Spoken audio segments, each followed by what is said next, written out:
Welcome to State of Health Podcast. This is your host, Jmart. On this podcast, I will share my knowledge and experience as a personal trainer and health coach, and talk about my interests and experiments in physical training, nutrition, and other lifestyle factors involved in health.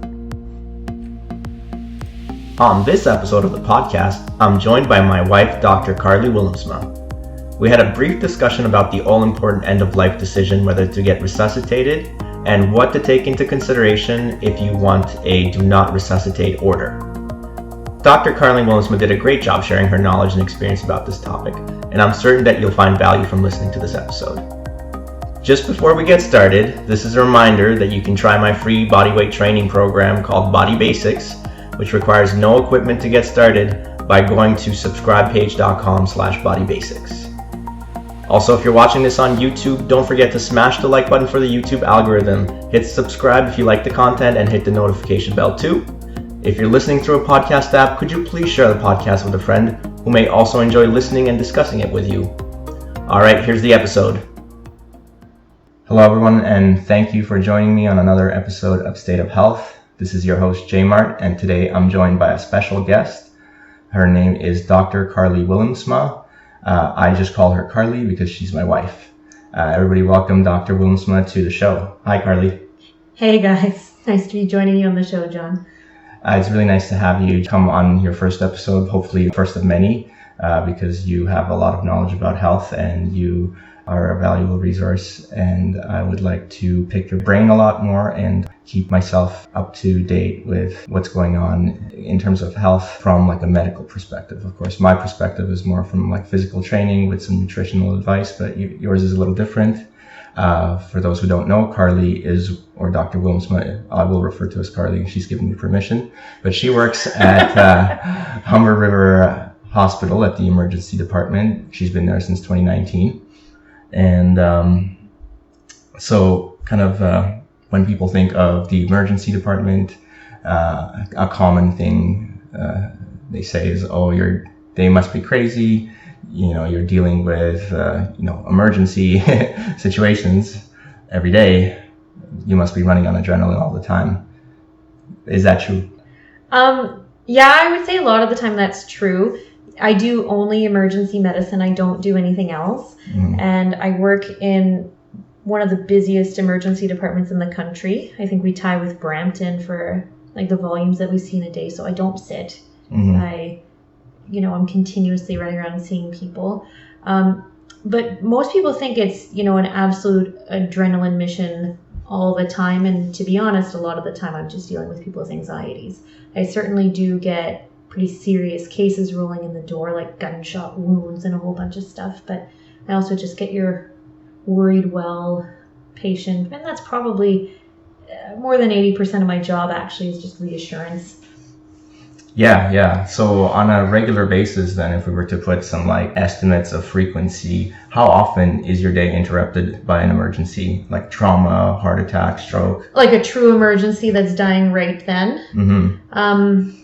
I won't have one every shift. Okay. But most shifts have, I would say on average, one, would die, within the next few hours without intervention. And dying imminently in the next few minutes, every couple of shifts. We're coming in already dead and, what we call a code, mm-hmm. Maybe once every few shifts. Mm-hmm. Yeah, and so that code, that's kind of the theme of what today's podcast is going to be about, and kind of what you do, what is involved, and kind of what are some of the decisions that people need to make ahead of time, actually, to have the best possible medical treatment that they can get. That's in line with, their needs and wants. When someone's heart stops, the code that you do CPR, defibrillation, breathing machines. These are the things that are done commonly, right?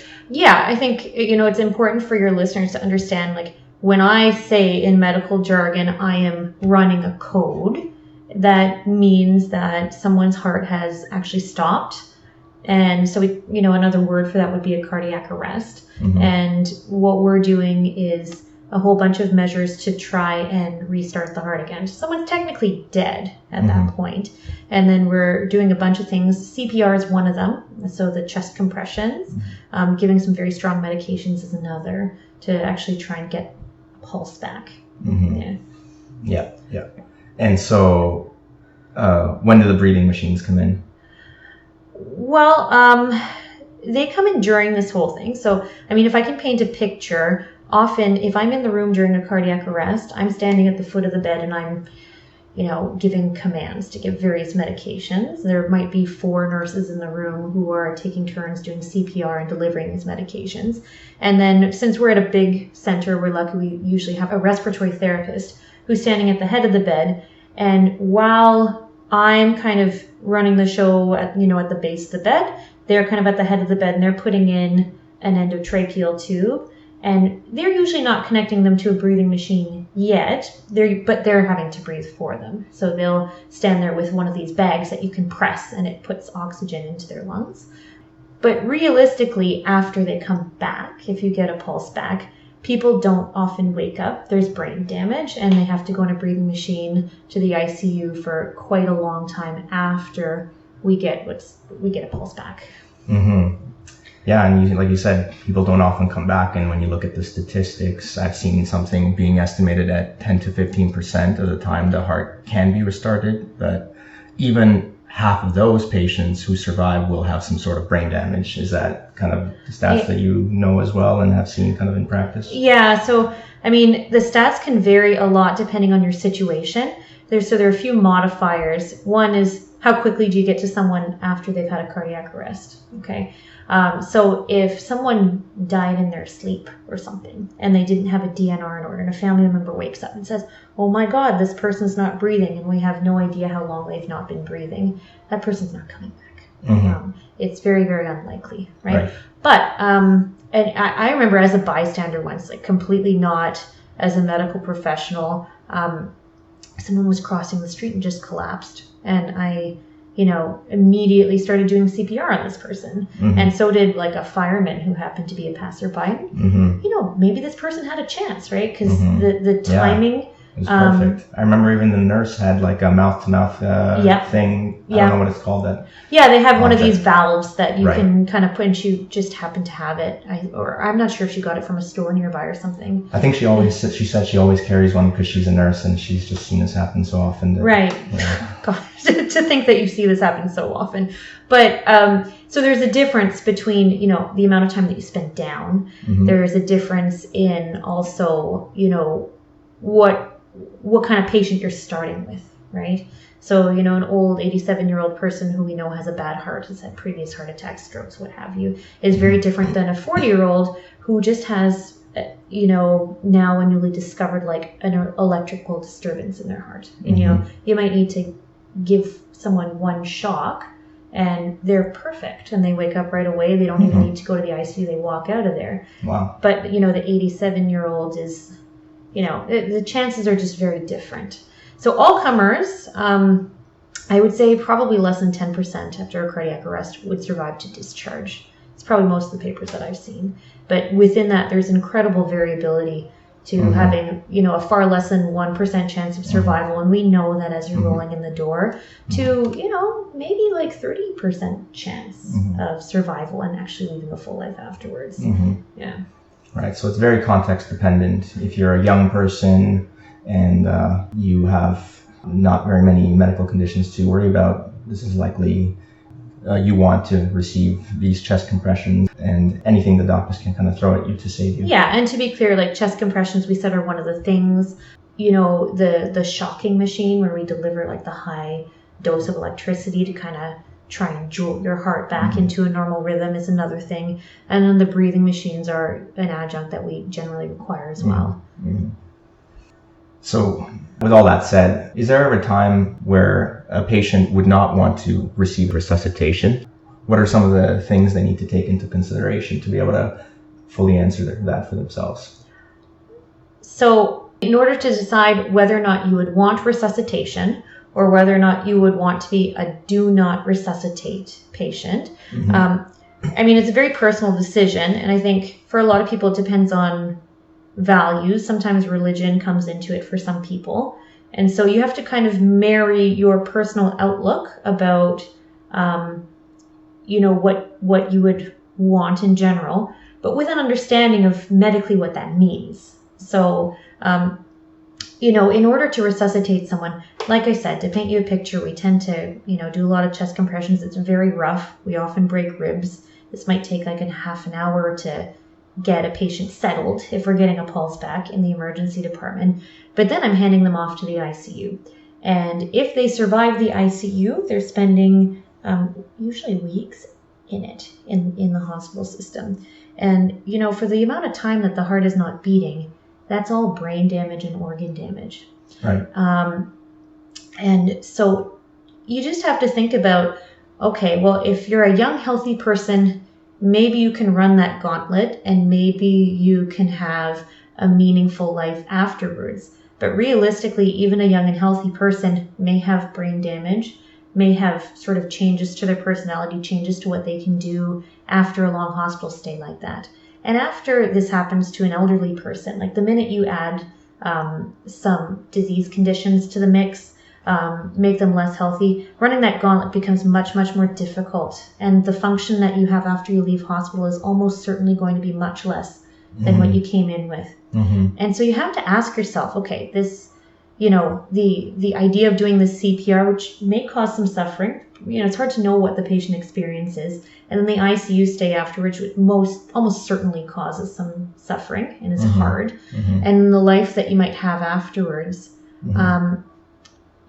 is that something that you would want? Mm-hmm. People don't often think of that. It's like, would you want to survive with really significant brain damage or be someone who's, no longer able to walk or to speak or to feed themselves or toilet themselves, someone who would need total care? Because that's on the table for a lot of people who survive these cardiac arrests.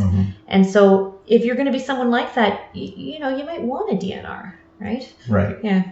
Right. So you really have to take into consideration what your baseline level of function is and at least hedge that the function that you come out with is going to be significantly less, and you have to be okay with that.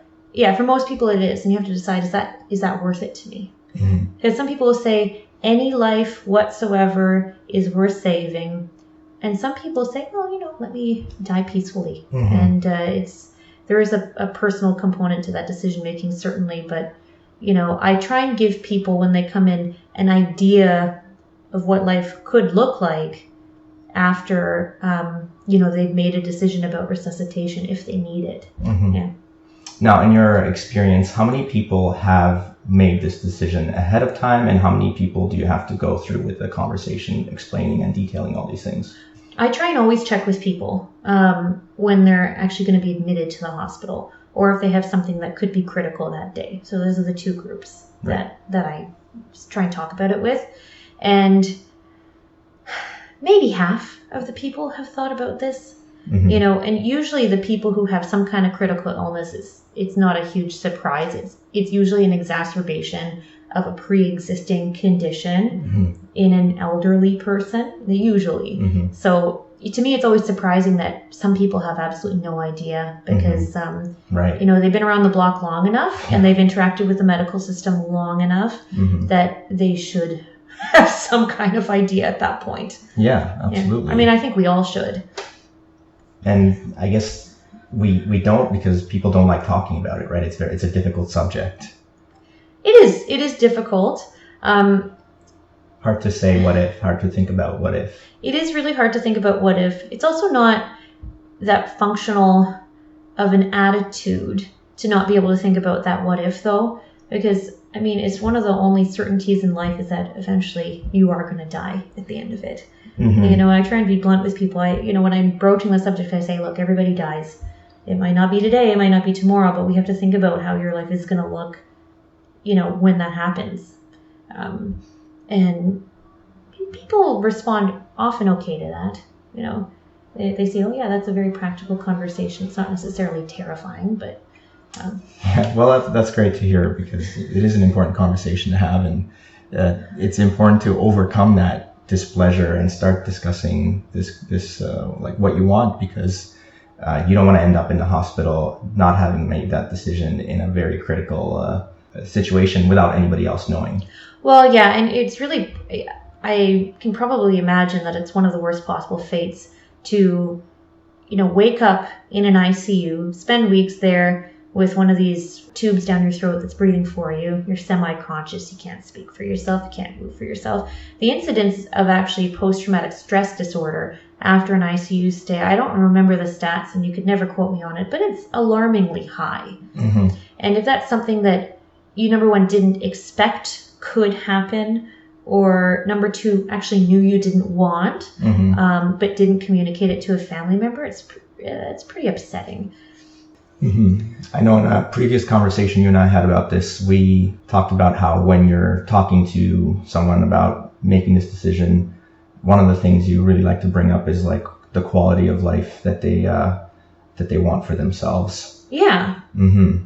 And yeah, you have to spend time thinking about that, because it's not easy to come to a decision on that with just kind of like thinking about it for less than a minute, because there's probably some certain things you're willing to make just change. So certain things about your lifestyle you're willing to change, but while others you just like you can't. So yeah. Mm-hmm. Well, for instance, I talked to someone, this isn't a DNR conversation at all, but just one of my last hospital shifts, I talked to someone who had very bad diabetes and very bad peripheral vascular disease, and he had a foot that honestly looked like it was heading for amputation in the near future. And it's just pretty sad. And I try and gauge like, okay, well, where are we with your vascular surgeon specialist? Like, what's happening here? Because he comes in with this raging foot infection. And it actually turns out that they're doing everything that they can for it. We're kind of in a wait and see pattern to see what's going to happen, which is important for me to know. Right. But absolutely. He said,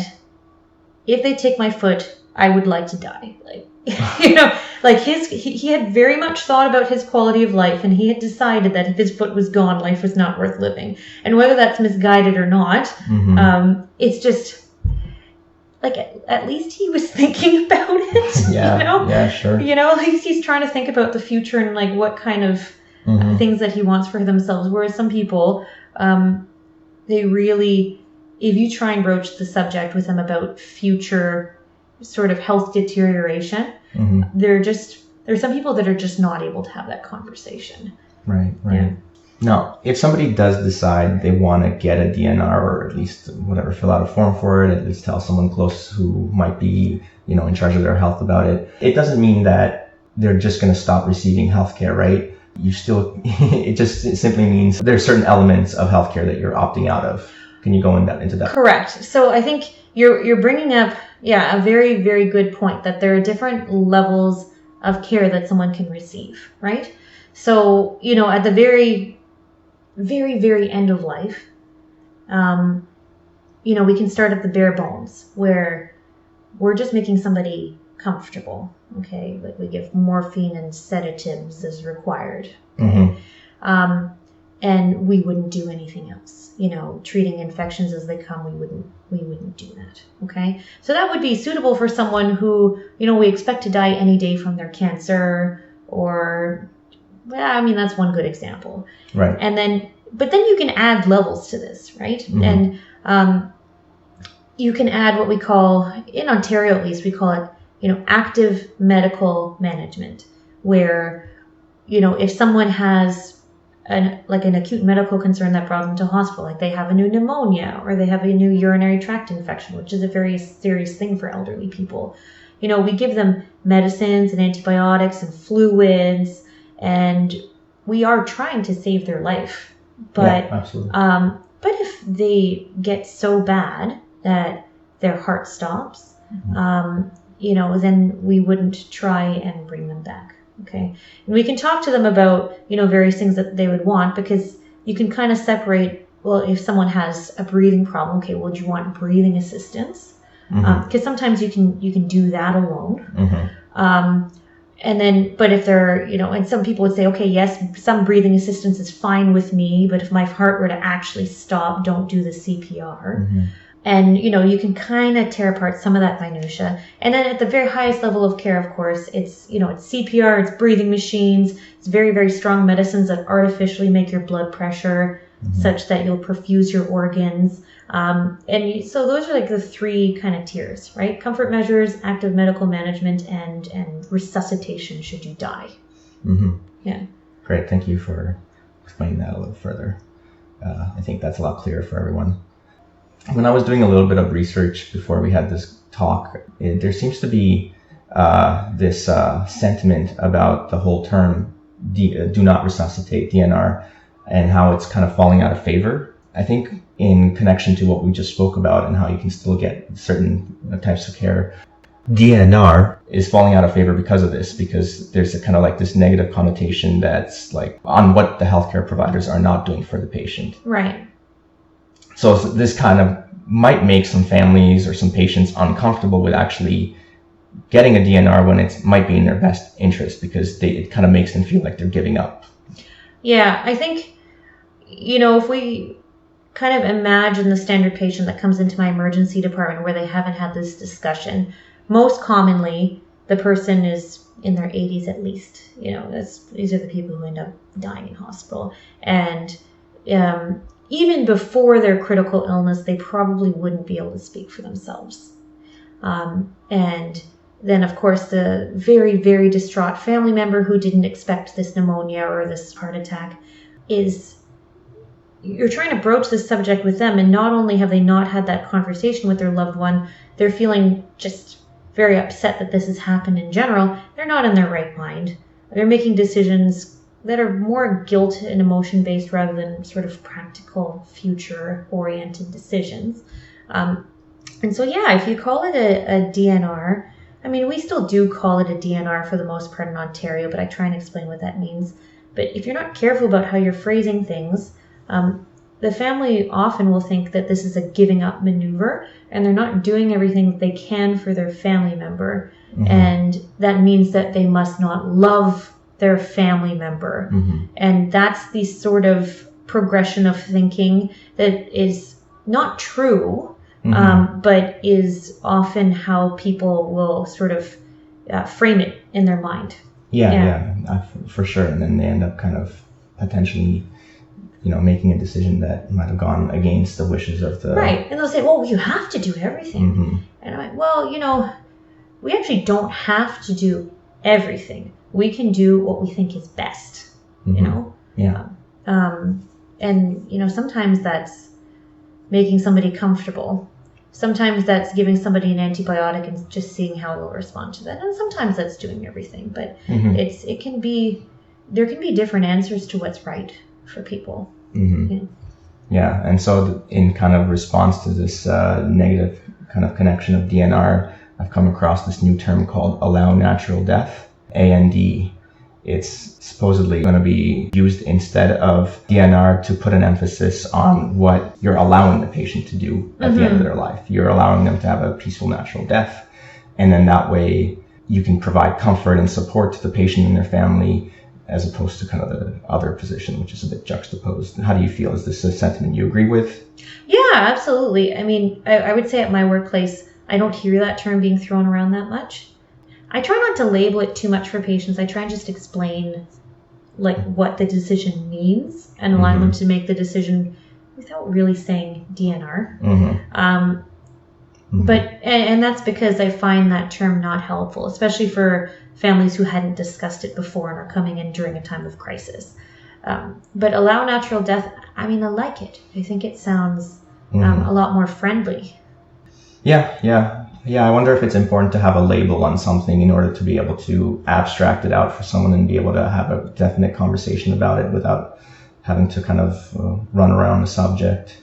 Yeah, well, certainly there are some families who have been in and out of the hospital system and have talked about it with their family members and have made a decision. So that family member, I can just check with them and say, oh, I see that there's a DNR listed on the chart. I'm just checking that that's everybody's wishes still, because we always kind of confirm that. And they say, oh, yes. So it's useful to have the label then, because you know that conversation's been had before, and you can just double check, right? And there's a label that facilitates that.